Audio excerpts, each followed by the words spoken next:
ប្រធានាធិបតីទី1 George Washington George Washington គឺជាមហាបុរសដែលគេទទួលស្គាល់ថាជាបិតាសហរដ្ឋអាមេរិកកាលពីជាង2សតវត្សរ៍មកហើយទ្វីបអាមេរិកខាងជើងត្រូវអាណានិគមនិយមអង់គ្លេសសង្កត់សង្កិនរហូតដល់មានការរើបម្រាស់កើតសង្គ្រាមទាមទារឯករាជ្យទាល់តែបានសម្រេចការទទួលបានជោគជ័យនាពេលនោះ Washington គឺជាបុគ្គលដ៏សំខាន់បំផុត Washington កើតនៅថ្ងៃទី22 កុម្ភៈឆ្នាំ1732នៅស្រុក Westmoreland រដ្ឋ Virginia ចតរៀនពូកែខាងបច្ចេកនិកគាត់បានសិក្សាប្រវត្តិសាស្ត្រនិងភូមិសាស្ត្រមួយចំនួនហើយឈប់រៀនក្នុងកំឡុងអាយុ14ឬក៏15ឆ្នាំចតតែងមានទំនាក់ទំនងជិតស្និទ្ធជាមួយត្រកូលសេដ្ឋីឈ្មោះ Fairfax ដែលនាំឲ្យចតបានទទួលការងារដំបូងធ្វើជាអ្នកវាស់ដីឲ្យសេដ្ឋីនោះក្នុងអាយុ17ឆ្នាំការវាស់ដីនេះធ្វើឲ្យចតទទួលបាននៅការវឹកហាត់លត់ដំនៅតាមទីវាលរហោឋានរហូតដល់ថ្ងៃក្រោយមកគេក៏ក្លាយខ្លួនទៅជាទាហានម្នាក់ដ៏មានថាមពលខ្លាំងក្លាបំផុតភាពស្ទាត់ជំនាញក្នុងការដើរព្រៃនេះនាំឲ្យមេបញ្ជាការកងទ័ពអង់គ្លេសចាត់តាំងឲ្យចតធ្វើជាអ្នកដឹកនាំបេសកកម្មដ៏គ្រោះថ្នាក់មួយគឺយកឯកសារឱសានវត្តរបស់ចក្រភពអង់គ្លេសទៅឲ្យទ័ពបារាំងនៅឯជ្រលងទន្លេអូហាយ៉ូក្នុងឋានៈជាវីរសេនីយ៍ត្រីនៅឆ្នាំ1753ក្នុងកំឡុងពេលដែលអង់គ្លេសកំពុងមានជម្លោះដណ្ដើមដែនដីជាមួយបារាំងក្នុងចន្លោះអាយុ21ដល់26ឆ្នាំចតបានចូលប្រឡូកក្នុងសង្គ្រាមឲ្យកងទ័ពអង់គ្លេសជាច្រើនសមរភូមិរហូតដល់មានឈ្មោះល្បីល្បាញក្នុងចំណោមពួកអាណានិគមតែគេមានការភ្ញាក់ផ្អើលដោយសារច្បាប់របស់អង់គ្លេសបានកំណត់ឲ្យទាហានក្រោមអាណានិគមអាចមានឋានន្តរស័ក្តិមិនលើសពីអនុសេនីយ៍ឯកឡើយគេក៏ដកខ្លួនចេញពីទាហានមកធ្វើចំការជាទីកន្លែងដែលខ្លួនស្រឡាញ់បំផុតនៅ Mount Vernon វិញហើយក៏បានរៀបការជាមួយអ្នកមេម៉ាយកូនពីរឈ្មោះ Martha Dentridge Coleridge នៅទីនោះទៅចតបានប្រើពេលវេលាកសាងសេដ្ឋកិច្ចគ្រួសារយ៉ាងថ្កុំថ្កើងរុងរឿងក្នុងកំឡុងពេល16ឆ្នាំពេលអាមេរិកត្រូវអាណានិគមអង់គ្លេសគៀបសង្កត់កាន់តែខ្លាំងគេក៏បានទៅរកចតឲ្យចូលរួមក្នុងផែនការរំដោះខ្លួនពីអាណានិគមអង់គ្លេសឆ្នាំ1774ជាប់ឆ្នោតជាប្រតិភូក្នុងសមាជ Continental Congress នៅលើកទី1ឆ្នាំ1775ជាប់ឆ្នោតជាប្រតិភូក្នុងសមាជ Continental Congress លើកទី2ឆ្នាំ1775 15មិថុនាជាមេវិជាការជាន់ខ្ពស់នៃកងទ័ព Continental ឆ្នាំ1781ទទួលជោគជ័យលើចក្រភពអង់គ្លេសនៅទីក្រុង Yorktown ឆ្នាំ1787ថ្ងៃ25ឧសភាជាប់ឆ្នោតជាប្រធានកិច្ចប្រជុំអនុសញ្ញារដ្ឋធម្មនុញ្ញឆ្នាំ1789ជាប់ឆ្នោតជាប្រធានាធិបតីទី1នៃសហរដ្ឋអាមេរិកឆ្នាំ1792ជាប់ឆ្នោតជាប្រធានាធិបតីថ្មីនៃសហរដ្ឋអាមេរិកឆ្នាំ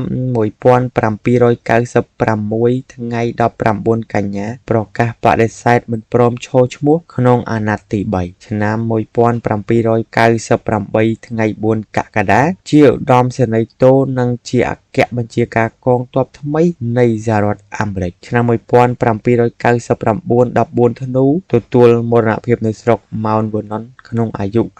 67ឆ្នាំក្រោយចតទទួលអាណិច្ចកម្មទៅបានបន្សល់នៅទស្សនៈទាំង19ឃ្លាទី1ខ្ញុំធ្វើដំណើរលើវិថីមួយដែលពុំមាននរណាម្នាក់ធ្លាប់ដើរចាប់ពីពេលនេះតទៅកិច្ចការគ្រប់យ៉ាងរបស់ខ្ញុំនឹងកាន់តែរីកចម្រើនទៅមុខទី2វាជារឿងដ៏អស្ចារ្យណាស់អ្វីទាំងឡាយយើងអាចសម្រេចបានប្រសិនបើយើងធ្វើវាឲ្យបានញឹកញាប់ទី3ពិតមែនហើយខ្ញុំជាមនុស្សនិយាយចំ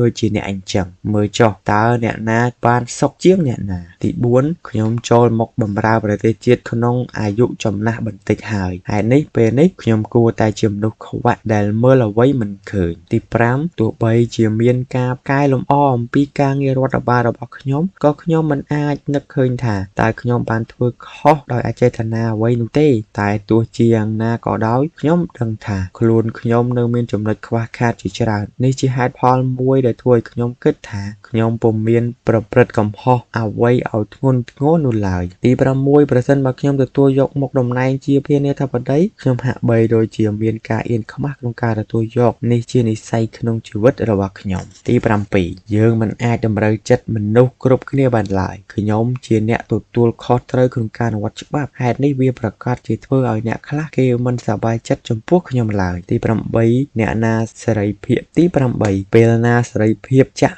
ឬបានជ្រៅហើយពូជរុក្ខជាតិប្រកាសជាលូតលាស់ឆាប់រហ័សជាមិនខានទី9បើសេរីភាពក្នុងការបញ្ចេញមតិរបស់ប្រជារាស្ត្រត្រូវគេបិទរហូតដល់คล้ายជាមនុស្សគោអស់ទៅហើយនោះប្រជារាស្ត្រក៏មិនខុសគ្នាពីអ្វីដែលប្រជារាស្ត្រក៏មិនខុសគ្នាអ្វីពីសត្វជាមឬពពែដែលត្រូវគេគៀងចូលកន្លែងសក្ខាត់កន្លែងពេជ្ជឃាតនោះឡើយទី10ការប្រព្រឹត្តខុសគឺជារឿងធម្មតាតែការកែលម្អកំហុសគឺជាសេចក្តីក្លាហានអង់អាចទី11ការឡើងឋានៈជាថ្នាក់ដឹកនាំប្រទេសធ្វើឲ្យខ្ញុំមានអារម្មណ៍ថាវាមិនខុសគ្នាអ្វីពីសត្វជ្រូកដែលកំពុងឡើងលើជ្រុញប៉ុន្មានឡើយទី12ទោះជានៅទីណាឬពេលណាក៏ដោយការដឹកនាំរបស់បុគ្គលតែម្នាក់អាចធ្វើឲ្យកិច្ចការដើរទៅមុខបានល្អព្រោះគេយកចិត្តទុកដាក់ទៅលើកិច្ចការយ៉ាងខ្ជាប់ខ្ជួនប៉ុន្តែការដឹកនាំតាមរបៀបក្បាលពីរគឺជារឿងដែលធ្វើឲ្យពិបាកនិងពុំសូវបានផលល្អប៉ុន្មានឡើយហើយប្រសិនបើមានក្បាលកាន់តែច្រើនវាក៏កាន់តែយ៉ាប់ទៅតាមនោះអញ្ចឹងដែរទី